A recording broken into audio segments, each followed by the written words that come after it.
Bismillahirrahmanirrahim. Assalamu alaikum students. Students, today topic is absolute gravitational potential energy. बेटा जो है आज की जो टॉपिक है बहुत इम्पोर्टेंट लॉन्ग क्वेश्चन है. स्टूडेंट्स देखें इसको अंडरस्टैंड करते हैं, लॉन्ग क्वेश्चन की तरफ तो चलते हैं, लेकिन उससे पहले स्टूडेंट्स आपको जो है कंसेप्ट इस लॉन्ग क्वेश्चन के बारे में बेटा बिल्ड करें कि हमें एब्सोल्यूट ग्रेविटेशनल पोटेंशियल एनर्जी की जरूरत क्यों पड़ी. स्टूडेंट्स हमारे पास पोटेंशियल एनर्जी का बेटा फार्मूला है, और जो हमारे पास पोटेंशियल एनर्जी का स्ट्रेंथ फार्मूला है, और आपको मालूम है कि पोटेंशियल एनर्जी स्ट्रेंथ हमारे पास दो तरह की होती है बेटा. एक हमारे पास होते हैं इलास्टिक पोटेंशियल एनर्जी, दूसरी स्ट्रेंथ हमारे पास होते हैं ग्रेविटेशनल पोटेंशियल एनर्जी. अगर स्ट्रेंथ हम बात करें ग्रेविटेशनल पोटेंशियल एनर्जी की स्ट्रेंथ, तो आपको मालूम है gravitational potential energy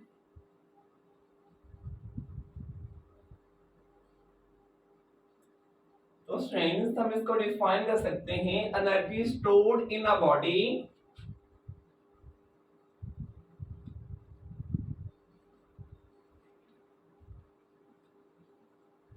energy stored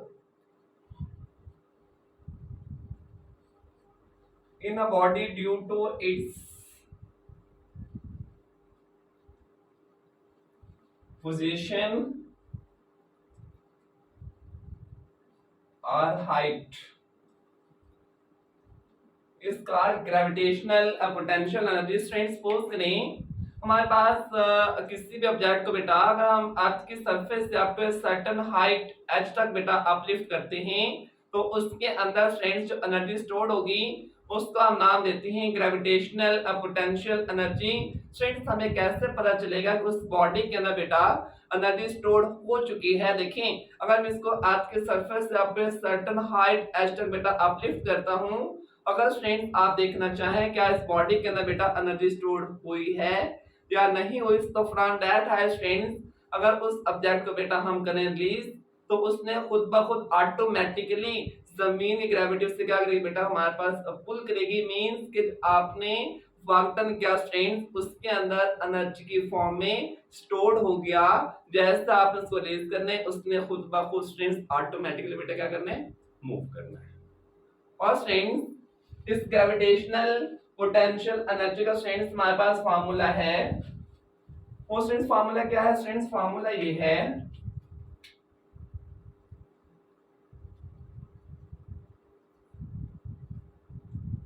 mgh. लेकिन स्ट्रेंथ पोटेंशियल एनर्जी का स्ट्रेंथ हमारे पास फार्मूला तो है mgh. तो स्ट्रेंथ फिर हमें एब्सोल्यूट ग्रेविटेशनल पोटेंशियल एनर्जी की स्ट्रेंथ जरूरत क्यों जो है महसूस हुई?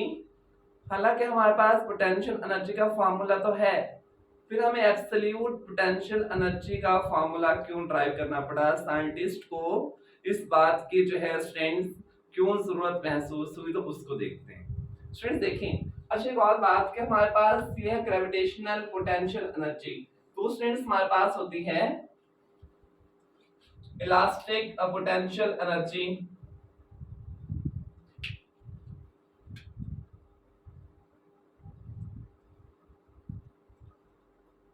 स्ट्रेंथ इलास्टिक पोटेंशियल एनर्जी बेटा हमारे पास होती है energy stored in a spring. कि हमारे पास मैथ स्प्रिंग सिस्टम है स्ट्रेंथ. अगर आप उस मैथ को फ्रॉम इट्स मेन पोजीशन एक डिस्प्लेसमेंट x तक स्ट्रेच करें, तो जैसे स्ट्रेंथ आप उससे डिस्प्लेसमेंट x तक स्ट्रेच करने के बाद स्ट्रेंथ रिलीज करते हैं, तो due to stored in energy उसने टुवर्ड्स इट्स मेन पोजीशन बेटा क्या करना है, मूव करना है. तो उसके अंदर जो एनर्जी स्टोर्ड होगी उसको हम नाम देते हैं इलास्टिक पोटेंशियल एनर्जी का. लेकिन स्टूडेंट्स ये देखेंगे इन दोनों केसेस के अंदर हम जब भी बॉडी की स्ट्रेंथ पोजीशन चेंज करें तो उसके अंदर जो एनर्जी स्टोर्ड होती है उसको बेटा हम नाम देते हैं पोटेंशियल एनर्जी. अब देखें कि एब्सोल्यूट ग्रेविटेशनल पोटेंशियल एनर्जी ये क्या चीज है और इसका फार्मूला ड्राइव करना स्ट्रेंथ हमारे लिए क्यों जरूरी है. बेटा देखें आपको मालूम है कि यहाँ पे स्ट्रेंथ जो मैंने बनाई है फिगर, स्ट्रेंथ देखें ये हमारे पास अर्थ की सरफेस है जो कि स्ट्रेंथ डिफरेंट प्लेसेस के हिसाब से बेटा डिफरेंट होती है। मीन्स के जो शख्स जिस पॉइंट के ऊपर जिस अर्थ के सरफेस के ऊपर रह रहा होता है उसके लिए वही उसका क्या होता है स्टूडेंट्स रेफरेंस पॉइंट। बेटा पोटेंशियल एनर्जी को हम हमेशा मेजर करते हैं फ्रॉम सम रेफरेंस पॉइंट। और स्टूडेंट्स जिस भी पॉइंट्स जो कि आपका रेफरेंस पॉइंट होगा जहां से आपने पोटेंशियल एनर्जी को मेजर करना है उसके ऊपर पोटेंशियल एनर्जी स्टूडेंट्स हमेशा होती है जीरो। जो शख्स अर्थ की सरफेस पर जिस पॉइंट के ऊपर रह रहा होता है वही उसका स्टूडेंट्स क्या होता है रेफरेंस पॉइंट। स्टूडेंट्स सपोज करें अगर कोई शख्स इस पॉइंट के ऊपर है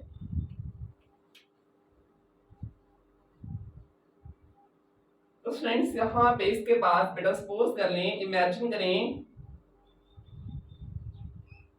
एक बॉल है। अभी स्टूडेंट्स वो उसके रेफरेंस पॉइंट के ऊपर ही है तो इट मींस के इस बॉल के अंदर अभी कोई भी पोटेंशियल एनर्जी मौजूद नहीं। स्टूडेंट्स सपोज करें अगर इसी बॉल को बेटा वो अपलिफ्ट करके यहां पे ले आए अप टू ए हाइट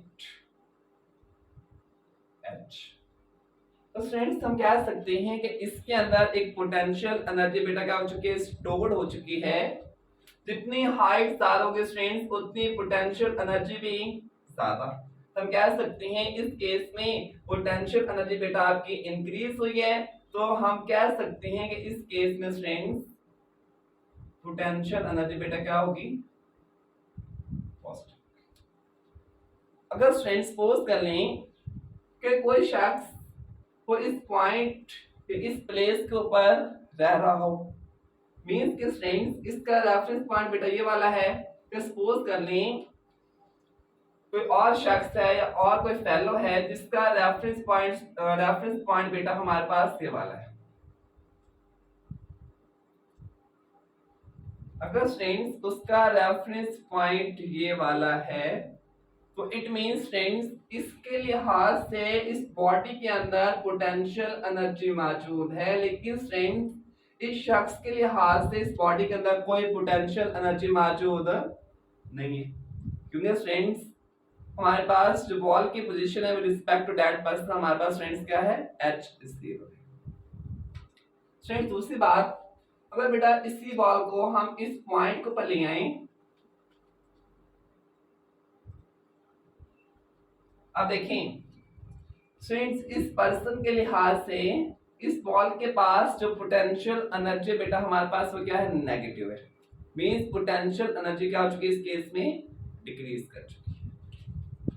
हम कह सकते हैं इस केस में स्टूडेंट्स इस पर्सन के लिहाज से पोटेंशियल एनर्जी बेटा क्या हुई उसकी नेगेटिव। लेकिन स्टूडेंट्स एक और बात अगर कोई स्टूडेंट्स अगर कोई पर्सन ऑलरेडी बेटा इस पॉइंट के ऊपर हो तो उसके लिहाज से इस बॉडी के अंदर कोई पोटेंशियल एनर्जी मौजूद नहीं। सेम स्ट्रेंथ हम इस प्लेस के लिहाज से भी देख सकते हैं कि स्ट्रेंथ डिपेंड करता है कि अर्थ की सरफेस जो हर जगह पे सेम नहीं है। जो शख्स जहां पे रहता है वही उसका स्ट्रेंथ क्या होता है रेफरेंस पॉइंट। तो बेटा इस केस में देखें कि हमारे पास इसके लिहाज से इस बॉडी के अंदर कोई पोटेंशियल एनर्जी नहीं है लेकिन इसके साथ स्ट्रेंथ इस बॉडी के पास पोटेंशियल एनर्जी मौजूद है जो कि स्ट्रेंथ होगी NGH।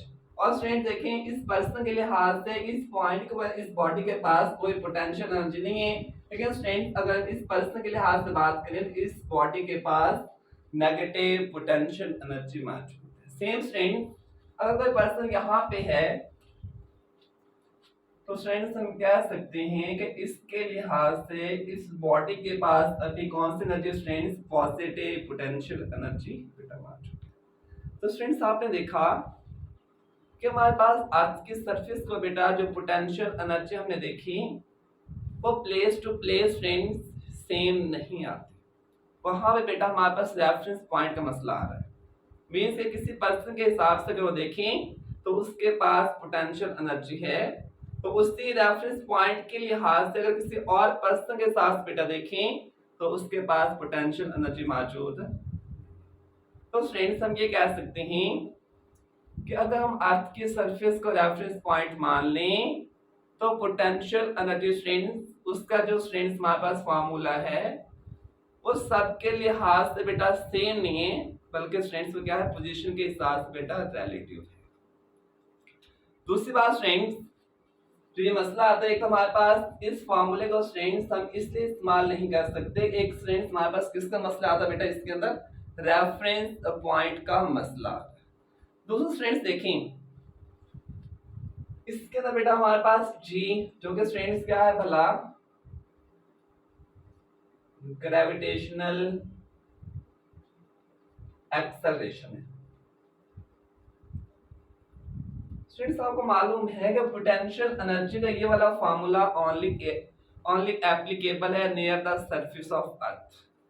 क्या अगर हम जमीन की सरफेस से करीब करीब एक ऑब्जेक्ट को एक हाइट एच तक अपलिफ्ट करते हैं तो इस केस के अंदर जो ग्रेविटेशनल एक्सेलरेशन जी है बेटा वो क्या रहता है तकरीबन कांस्टेंट। ठीक है स्टूडेंट्स, अगर हम किसी ऑब्जेक्ट को from surface of earth infinity तक लेके जाएं तो उस केस में स्टूडेंट्स ग्रेविटेशनल एक्सेलरेशन बेटा हमारे पास कांस्टेंट नहीं रहता, बल्कि वो फॉलो करता है बेटा किसको, इनवर्स स्क्वायर लॉ। दूसरी बात फ्रेंड्स आपको मालूम है कि हमारे पास force of gravitation, since force of gravitation का बेटा फार्मूला आपको मालूम है कि F is equal to G capital M small m over r। Friends देखें जो फोर्स ऑफ ग्रेविटेशन बेटा वो फॉलो करती है हमारे पास किसको, इनवर्स के लॉ को। तो इस केस में भी जब आप एक लार्जर डिस्टेंस के ऊपर मूव करवाते हैं, किसी बॉडी को डिस्प्लेस करवाते हैं स्ट्रेंथ, तो इस केस में हमारे पास फोर्स ऑफ ग्रेविटी या ग्रेविटेशनल फोर्स स्ट्रेंथ कांस्टेंट नहीं रहती, बल्कि वो फॉलो करते हैं बेटा किसको, इनवर्स स्क्वायर लॉ को। तो इसलिए स्ट्रेंथ हम फिर अगर किसी भी बहुत डिस्टेंस तक किसी ऑब्जेक्ट को बेटा हम मूव करवाएं तो फिर बेटा हम पोटेंशियल एनर्जी का ये वाला फार्मूला इस्तेमाल नहीं कर सकते, क्योंकि लार्जर डिस्टेंस के ऊपर जी डजंट रिमेन कांस्टेंट और फोर्स ऑफ ग्रेविटेशन या लॉ ऑफ ग्रेविटेशन के मुताबिक जो हमारे पास ग्रेविटी की फोर्स है स्ट्रेंथ वो लार्जर डिस्टेंस जब डिस्टेंस ज्यादा होगा तो इनवर्स के लॉ को बेटा क्या करेगी, फॉलो करेगी। तो इस केस के लिए एक तो रेफरेंस पॉइंट का मसला था, जो स्ट्रेंथ ग्रेविटेशनल एक्सेलरेशन जी का भी मसला आता बेटा, और तीसरा हमारे पास क्या था कि फोर्स ऑफ ग्रेविटी फॉलो करते किसको, इनवर्स के लॉ। तो इन मसलों को स्ट्रेंथ हल करने के लिए साइंटिस्ट ने एक जनरल फार्मूला बनाया जो कि सबके लिहाज से क्या होगा बच्चों, सेम, और उसका हम नाम देते हैं absolute gravitational potential energy. Students absolute mean जो सबके लिहाज से सेम, जो आपके लिहाज से वही हो, जो मेरे लिहाज से वही हो, जो किसी और पर्सन के लिहाज से भी सेम हो। एब्सोल्यूट मीन जो सबके लिहाज से बेटा क्या हो, सेम हो, उसका नाम देते हैं एब्सोल्यूट क्वांटिटी। स्टूडेंट्स देखें अगर हम कोई रेफरेंस पॉइंट बेटा क्या ले लें, इन्फिनिटी, जो इन्फिनिटी पॉइंट है, ये इन्फिनिटी जो डिस्टेंस है स्टूडेंट्स वो इतना दूर है कि वो इस पर्सन के लिहाज से स्ट्रेंथ सेम होगा, इसके लिहाज से भी सेम होगा, इसके लिहाज से भी सेम होगा स्ट्रेंथ, और इसके लिहाज से बेटा क्या उसने सेम। तो स्ट्रेंथ इस केस के अंदर हम रेफरेंस पॉइंट सरफेस ऑफ अर्थ को कंसीडर नहीं करेंगे, बल्कि स्ट्रेंथ किसको कंसीडर करेंगे बेटा, इन्फिनिटी को। जो इन्फिनिटी जो डिस्टेंस बेटा वो अर्थ के सरफेस से इतना दूर है कि वो जो सबके लिहाज से ऑन द सरफेस ऑफ अर्थ जो शख्स जहां पे रह रहा है उसके लिहाज से स्ट्रेंथ क्या होगा, वो सेम होगा। तो बच्चों हम डिफाइन कर लेते हैं what is absolute gravitational potential energy.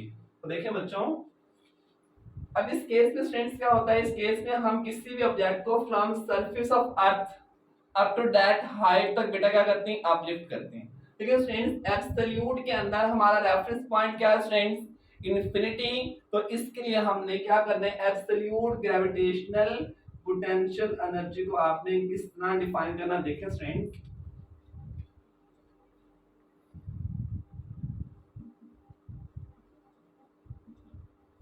Amount of work done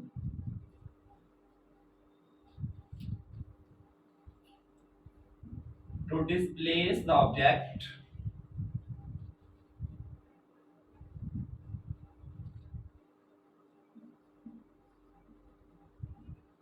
from that certain position to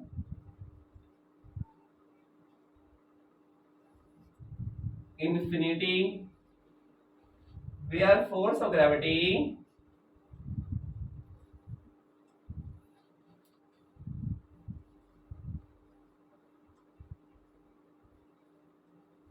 become strength कितनी हो जाएगी बेटा देखिए अमाउंट ऑफ वर्क डन कौन सा work done to displace the object from that position from that certain position to infinity where force of gravity become 0 students देखिए suppose करें आप दैट सर्टेन पोजीशन को स्टूडेंट्स ले लें पॉइंट 1 के point 1 से अगर आपने किसी भी ऑब्जेक्ट को इंफिनिटी जो कि स्टूडेंट उसको मैंने नाम दिया m का from point 1 to point n तक किसी भी ऑब्जेक्ट को स्टूडेंट डिस्प्लेस करने के लिए आपको कितना वर्क डन करना पड़ेगा स्टूडेंट्स उसको हम नाम देते हैं absolute gravitational potential energy student same अगर आप दैट सर्टेन पॉइंट बेटा 2 लेते हैं तो 2 से आपको n तक जो कि स्टूडेंट्स हमारे पास इंफिनिटी के ऊपर है और इंफिनिटी स्टूडेंट्स उस पॉइंट को नाम देते हैं जहां पे स्टूडेंट्स फोर्स ऑफ ग्रेविटी हमारे पास क्या हो जाए 0 हो जाए कि from that position to infinity तक किसी भी ऑब्जेक्ट को बेटा लेके जाने के लिए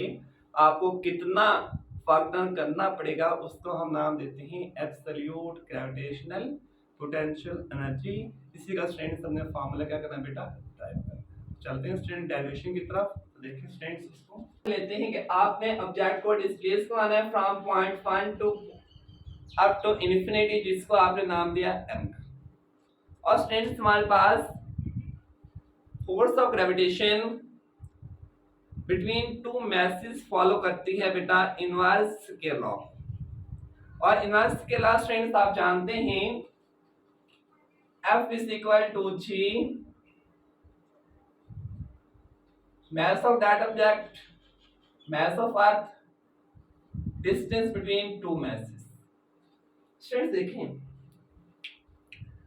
अब from point 1 to up to infinity force तो कांस्टेंट नहीं है जब फोर्स कांस्टेंट नहीं है स्टूडेंट्स फोर्स हमारे पास क्या करेगी इनवर्स के लॉ के हिसाब से बेटा क्या होगी कम होती चली जाएगी जब फोर्स कांस्टेंट नहीं है स्टूडेंट्स फोर्स है वेरिएबल हमने इससे पहले इसी चैप्टर 4 के अंदर बेटा पढ़ा work done by variable force जब स्टूडेंट्स आपके पास फोर्स कांस्टेंट ना हो तो फोर्स को कांस्टेंट बनाने के लिए बेटा हम उसे लगाते हैं स्मॉल स्मॉल पैचेस के बेटा क्या करते हैं डिवाइड करते हैं इसलिए students from point 1 to point n मैंने टोटल पाथ को n स्मॉल पैचेस के अंदर बेटा क्या कर लिया डिवाइड कर लिया और हर स्मॉल पैच का जो डिस्टेंस है बेटा उसको मैंने किसका नाम दिया डेल्टा r जो कि स्टूडेंट्स इस केस में डिफरेंस होगा हमारे पास 1 से 2 तक स्टूडेंट्स जो 1 है हमारे पास पॉइंट इसका सेंटर ऑफ r से बेटा डिस्टेंस कितना है r1 और 2 का बेटा हमारे पास सेंटर ऑफ r से डिस्टेंस कितना है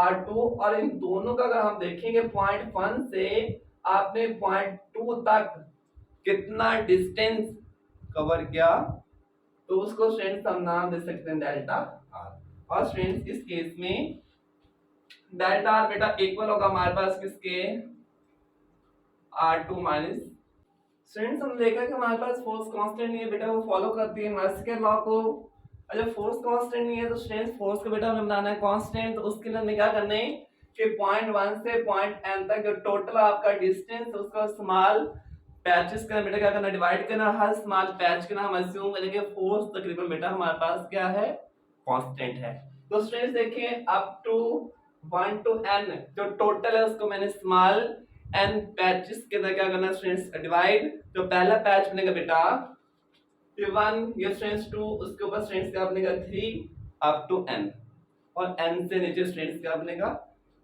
n से एक लेस जो के होगा बच्चों n minus 1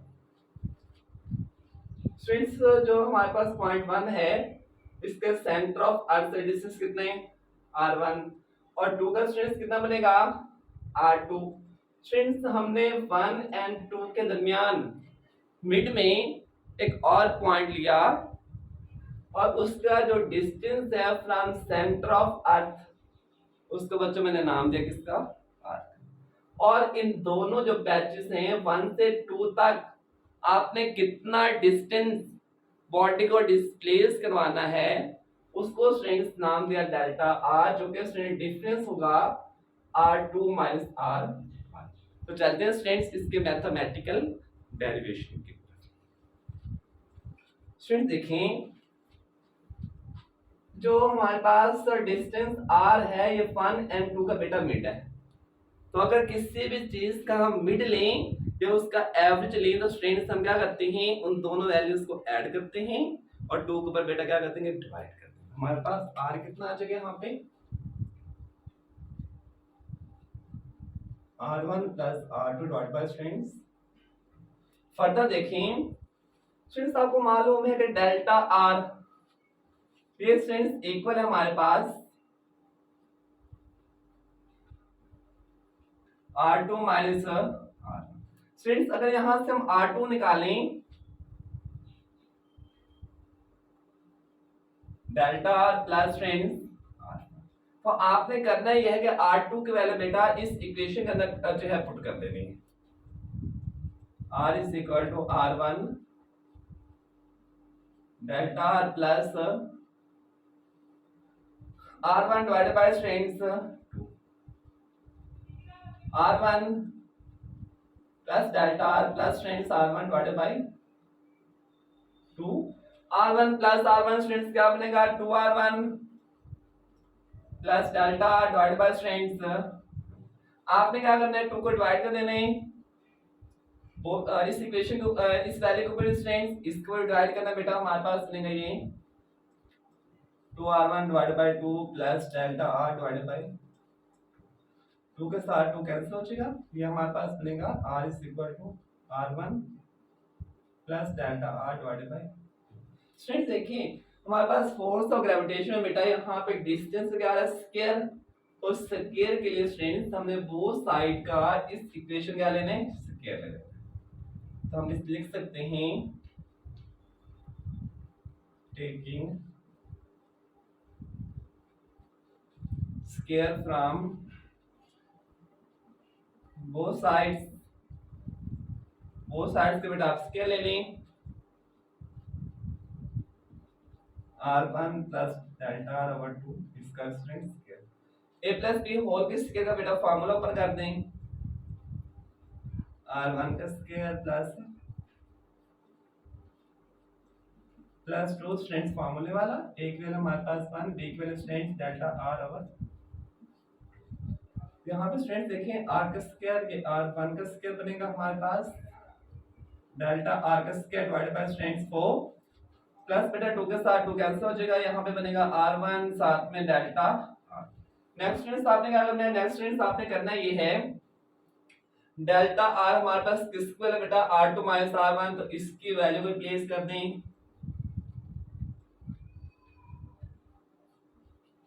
plus R1 R2 minus R। Next strength देखें R का स्क्वायर, ये स्ट्रेंथ आ जाएगा R1 का स्क्वायर हमारे पास डेल्टा R का square divided by 4 R1 R2 minus R1 का स्क्वायर। स्ट्रेंथ नेक्स्ट देखें R1 का स्क्वायर पॉजिटिव माइनस R1 का स्क्वायर नेगेटिव, आपस में जो है कैंसिल आउट। बेटा देखें जो हमारे पास डिस्टेंस है R1 इतना है और R2 स्ट्रेंथ हमारे पास इतना है, जो डेल्टा R स्ट्रेंथ उसके जो वैल्यू बेटा एज कंपेयर टू R1 वो बेटा हमारे पास बहुत ही कम है। तो हम कह सकते हैं कि डेल्टा R स्क्वायर की जो वैल्यू है strength very very less than R1 का स्क्वायर। स्ट्रेंथ आपको मालूम है अगर हमारे पास वैल्यूज स्ट्रेंथ 1 से लेस हो पॉइंट के अंदर हो, बेटा अगर हम पॉइंट के अंदर वैल्यूज का स्क्वायर लें तो उनका जो आंसर आएगा वो पहले ओरिजिनल वैल्यू से बेटा हमारे पास क्या है, कम आना है। तो ये डेल्टा R के स्क्वायर का स्ट्रेंथ जो आंसर आएगा वो R1 के हिसाब से इतना कम होगा स्ट्रेंथ के डेल्टा R स्क्वायर को इस केस में बेटा हम क्या कर देंगे, निग्लेक्ट कर देंगे। हम कह सकते हैं इस केस में स्ट्रेंथ डेल्टा आर स्क्वायर बेटा हमारे पास इतना कम है R1 के स्क्वायर के हिसाब से, इसको स्टूडेंट्स हम क्या कर देंगे, इक्वल टू 0 कर देंगे। हमारे पास फिर क्या बचेगा, R square is equal to R1। ये स्टूडेंट्स हमारे पास आर स्क्वायर का बेटा फार्मूला। अब नेक्स्ट हमने क्या करना है, नेक्स्ट स्टूडेंट्स ये करना है,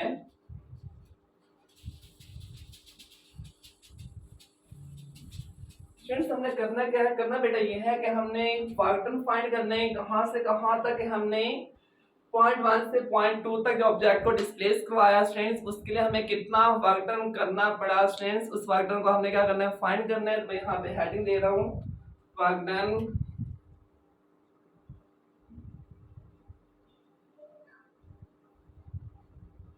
डन फॉर स्टेप 1। जी स्टूडेंट्स हमने वेक्टर फाइंड करना है, वेक्टर फॉर स्टेप 1 के हमें स्टेप 1 से 2 तक जो बॉडी को डिस्प्लेस करवाया बेटा, हमें कितना वेक्टर करना पड़ेगा, उस वेक्टर को बेटा हमने क्या करना है, फाइंड करना है। और हमें मालूम है कि वेक्टर का स्ट्रेंथ हमारे पास फार्मूला क्या है, वेक्टर का स्ट्रेंथ हमारे पास फार्मूला है फॉर स्टेप 1 to 2, वेक्टर का स्ट्रेंथ फार्मूला ये है कि फोर्स मल्टी फोर्स स्ट्रेंथ साथ में उसका हमने क्या लेना है, डिस्प्लेसमेंट के साथ बेटा लेना है डॉट प्रोडक्ट। तो हम कह सकते हैं vector for step 1 to 2 f। और स्टूडेंट्स आपको मालूम है कि 1 से 2 तक जब आपने फोर्स एक f अप्लाई की तो बॉडी ने कितना डिस्टेंस बेटा कवर किया, हमारे पास वो डेल्टा r मींस 1 से 2 तक जो डिस्टेंस का डिफरेंस आता है स्टूडेंट्स, वो कितना आता है हमारे पास, डेल्टा r। स्टूडेंट्स आपको मालूम है कि हमारे पास जो वर्क है वो स्टूडेंट्स डॉट प्रोडक्ट है किस किसका, फोर्स एंड डिस्प्लेसमेंट का। तो स्टूडेंट्स वही बात मैंने लिखी कि work done for step 1 to 2 f dot delta r वो डिस्टेंस है जो बॉडी ने 1 से 2 तक जाते हुए बेटा क्या क्या कवर किया। अगर स्टूडेंट्स से डॉट प्रोडक्ट है तो आपको मालूम है कि डॉट प्रोडक्ट में स्टूडेंट्स क्या आता है भला, अगर हम इसके लिखे magnitude cos of theta. Students आपको मालूम है कि जो ग्रेविटेशनल फोर्स है हमेशा बॉडी को खींचती है वर्टिकली डाउन नीचे की तरफ, और आपका डिस्प्लेसमेंट स्टूडेंट्स इस केस में क्या, वर्टिकली अप मींस 1 से 2 डिस्प्लेसमेंट ऊपर, फोर्स और ग्रेविटेशन स्ट्रेंथ वर्टिकली डाउन, तो दोनों आपस में एंटी पैरेलल, तो बेटा एंगल बनेगा कितना, थीटा 180 डिग्री। तो cos 180 strength -1 factor for first interval, तो बेटा ये आ जाएगा हमारे पास f डेल्टा साथ में cos 180 माइनस f डेल्टा और factor from first interval 1 to। Next फिर आपने क्या करना, नेक्स्ट बेटा आपने ये करना है factor for first interval 1 to 2 minus ये force of gravitation F is equal to G, force की वैल्यू बेटा पुट कर देते हैं यहाँ पे हम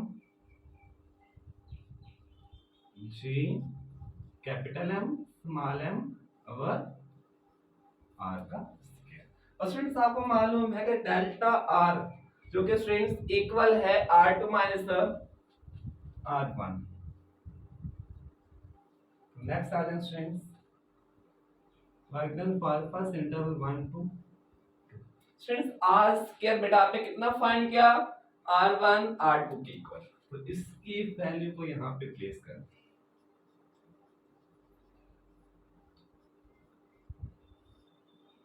r2 माइनस। नेक्स्ट फ्रेंड्स आपने क्या करना है वो देखिए, नेक्स्ट बेटा आपने ये करना है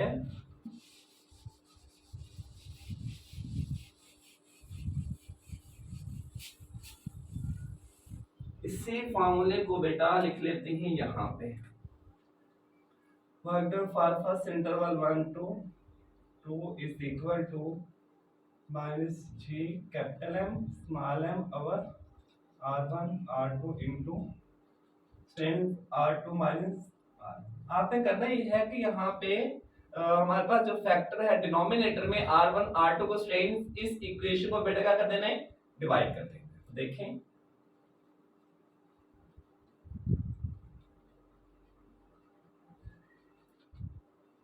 r2 divided by r1 r2 minus r1 r1 r R2 के साथ स्टूडेंट्स R2 कैंसिल हुआ, R1 के साथ students R1।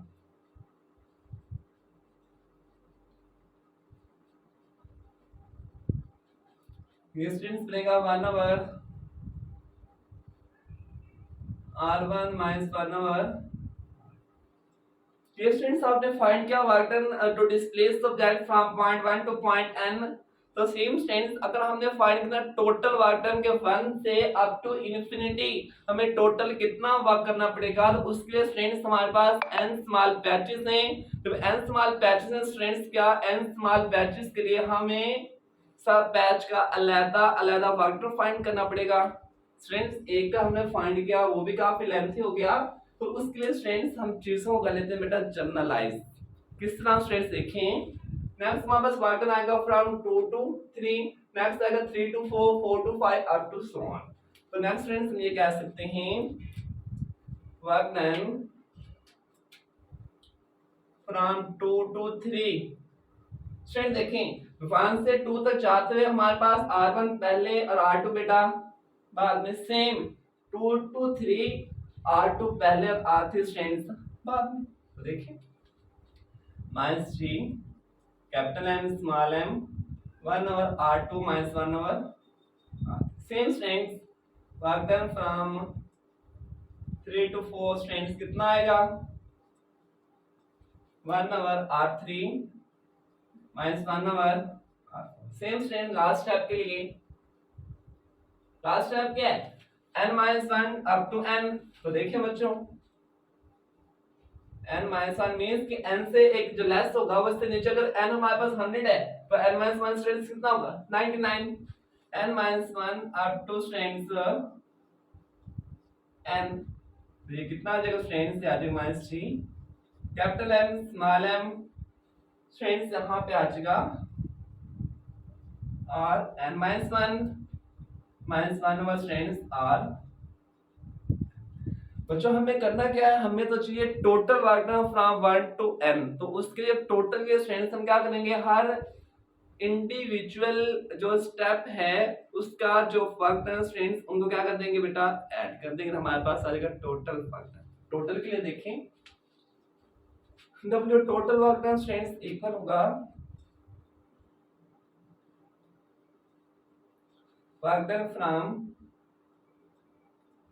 1 to 2 plus work done from 2 to 3 up to students work done from n minus 1 to।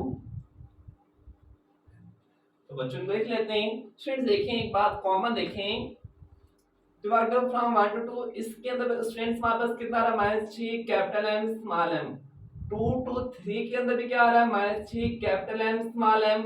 3 to 4 भी कितना आ रहा है -3 capital M small m। और लास्ट स्टेप के लिए भी स्टूडेंट्स आता है -3 capital M small m। It mean ये जो फैक्टर है सबके ना स्टूडेंट्स आ रहा है सेम, तो इस फैक्टर को हम बेटा हम क्या कर लेंगे कॉमन ले लेंगे। तो देखें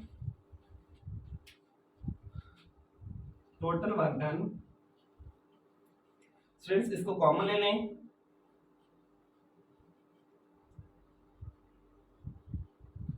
तो अंदर देखें भैया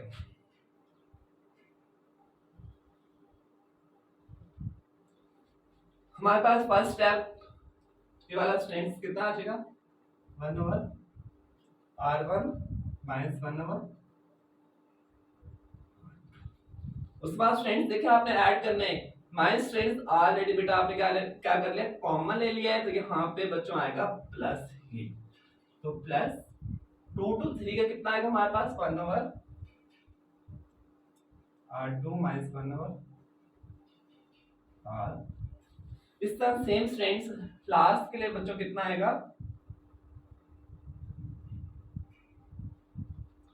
लास्ट के लिए ये आ जाएगा R n minus 1 over R n, और इसको स्टूडेंट्स इनक्लोज करते हैं।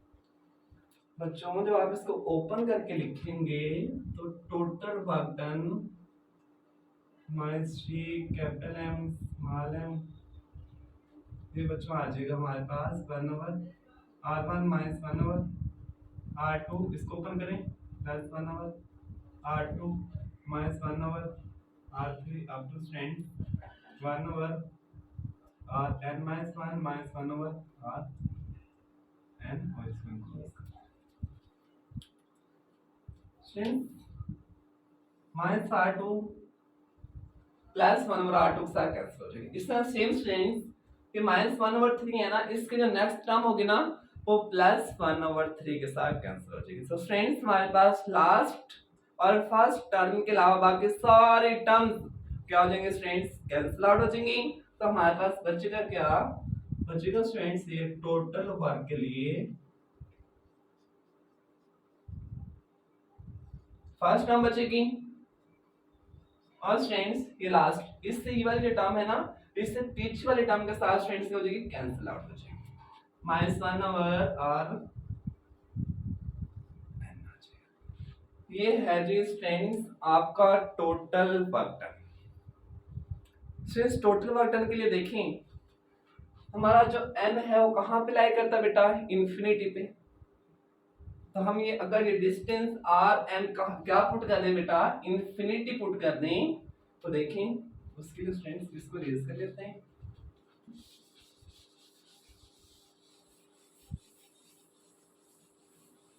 कि आर एन हमारे पास कहाँ पे बच्चों, वो है इंफिनिटी पे। तो total work done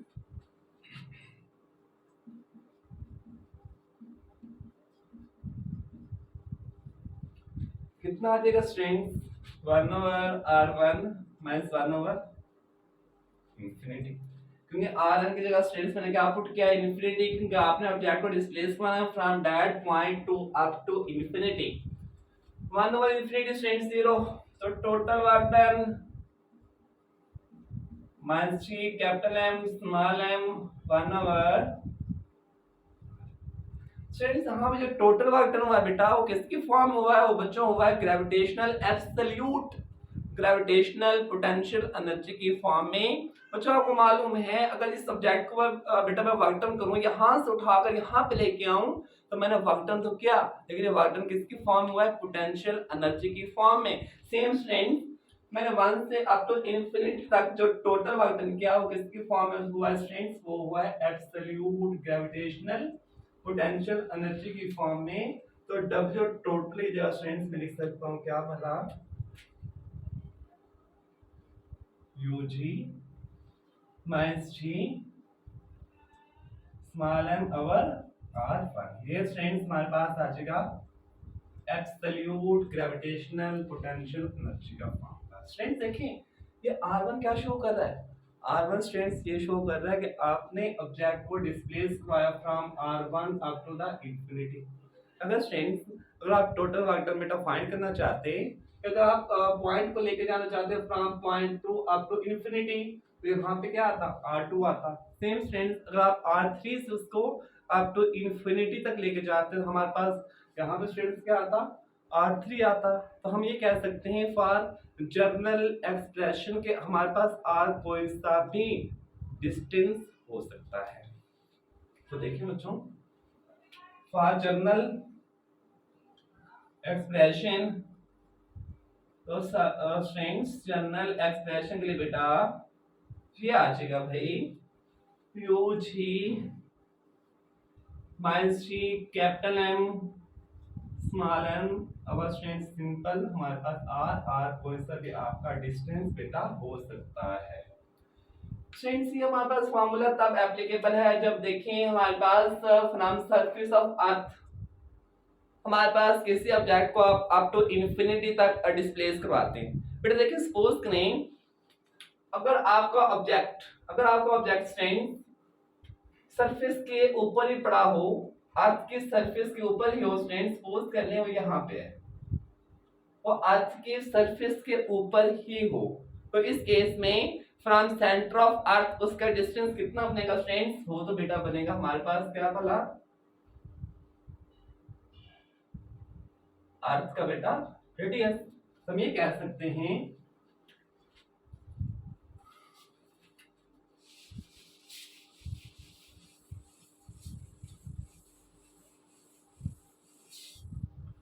at surface of अर्थ, अगर स्ट्रेंथ आपकी बॉडी अर्थ की सरफेस के ऊपर ही पड़ी हो।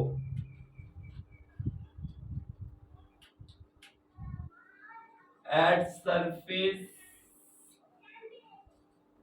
सरफेस ऑफ अर्थ, अगर फ्रेंड्स आपकी बॉडी अर्थ की सरफेस के ऊपर ही पड़ी हो तो बेटा इस केस में हम सिंपल ये क्या पुट करेंगे, absolute gravitational potential energy U G is equal to minus G capital M small M over strength distance आ जाएगा बेटा हमारे पास, और जो कि अगर आपकी बॉडी अर्थ की सरफेस के ऊपर ही पड़ी हो। फ्रेंड्स ये था आज का टॉपिक। अभी भी इसके अंदर मेन जो कंसेप्चुअल चीजें हैं वो अंडरस्टैंड करना हमारे लिए बहुत ही जरूरी है, तो उनको तवज्जो के साथ सुने और अंडरस्टैंड करें। तो देखिए फ्रेंड्स जितना आपका आर इंक्रीज करेगा it means U G will become less negative, क्योंकि इन्वर्सली है ना आर बढ़ रहा है तो यू जी की जो वैल्यू फ्रेंड्स वो नेगेटिव के अंदर क्या होगी, कम होना स्टार्ट हो जाएगी। और फ्रेंड्स आपको मालूम है नेगेटिव के अंदर जो वैल्यू जितनी छोटी हो ना वो उतनी बेटा क्या होती है, बड़ी होती है। मतलब डिस्टेंस बढ़ रहा है तो U G will become less negative, क्योंकि इन्वर्सली है ना डिस्टेंस के, तो जब उसकी वैल्यू फ्रेंड्स नेगेटिव के अंदर कम हो रही है इट मीन इन फैक्ट वो भी फ्रेंड डिस्टेंस के साथ बेटा इंक्रीज ही कर रही है। तो ये वाला जो रिजल्ट है ना ये वाला और ये वाला फ्रेंड्स सेम ही है, मींस ये भी डिस्टेंस के हिसाब से इन फैक्ट आपको ऐसा लगता है कि डिस्टेंस के इन्वर्सली है, लेकिन फ्रेंड्स आप देखिए नेगेटिव साइन है और डिस्टेंस के इन्वर्सली तो है, लेकिन जब नेगेटिव साइन है इट मींस स्ट्रेंथ नेगेटिव के अंदर कम होगी, और नेगेटिव के अंदर जो वैल्यू कम होती है एक्चुअल स्ट्रेंथ क्या होती है, ज्यादा होती है। फिर से एक और बात देखें, अगर हम इसकी बात करें, अगर स्ट्रेंथ इसको मैक्सिमम हाइट तक लेके चले जाएं हम कहेंगे वहां पे पोटेंशियल एनर्जी बेटा क्या है, मैक्सिमम है।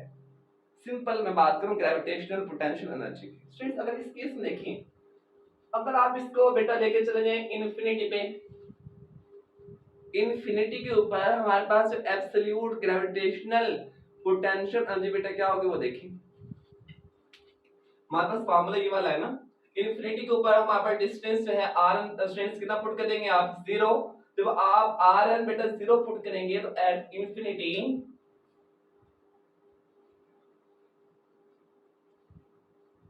एट इन्फिनिटी स्ट्रेंथ हमारे पास फिर क्या हो जाएगा, यूजी स्ट्रेंथ 0 हो जाएगा। स्ट्रेंथ 0 हो गया, स्ट्रेंथ बच्चे समझते हैं कि इन्फिनिटी पे वो जो है एब्सोल्यूट ग्रेविटेशनल पोटेंशियल जो हमारे पास 0 हो जाएगी। स्ट्रेंथ एक्चुअली में यहाँ पे 0 का मतलब है बेटा वो क्या हो चुकी है आपकी मैक्सिमम, मींस के नेगेटिव के अंदर वैल्यूज क्या हो रही है, कम हो रही है ना, जब नेगेटिव के अंदर वैल्यूज कम होंगी इट मींस कि वो क्या कर रही है, स्ट्रेंथ हमारे पास इंक्रीज कर रही है।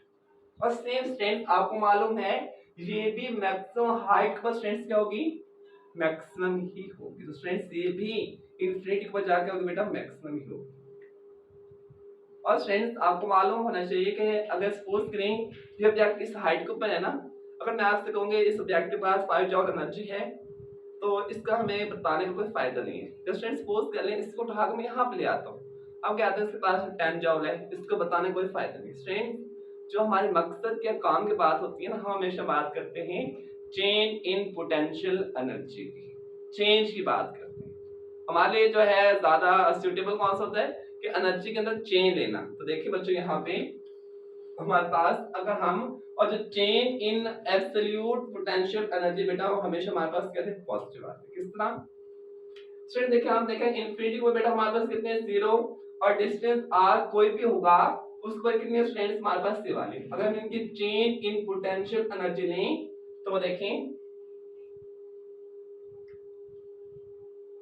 Strength final minus initial, final हमारे पास कितने इन्फिनिटी 0 माइनस फार्मूले वाला, और उस डिस्टेंस r के ऊपर हमारे पास कितने -3 कैपिटल M स्मॉल m और माइनस माइनस स्ट्रेंथ प्लस, तो देखिए आपने जो change in potential energy strength हमेशा क्या आते हैं हमारे पास पॉजिटिव आती है।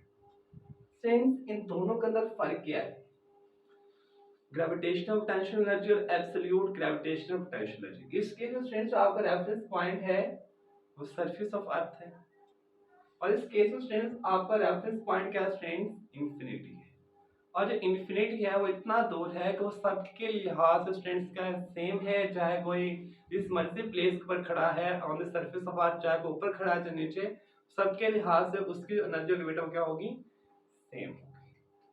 और फ्रेंड्स आपको मालूम होना चाहिए कि हम जो है पोटेंशियल एनर्जी हमेशा रेफरेंस पॉइंट से मेजर करते हैं, चाहे वो इन्फिनिटी ले लें चाहे वो सरफेस ऑफ अर्थ, और जो रेफरेंस पॉइंट है उसके हमेशा पोटेंशियल एनर्जी बेटा क्या होती है आपकी, जीरो होती है। ये था आज का टॉपिक आपका।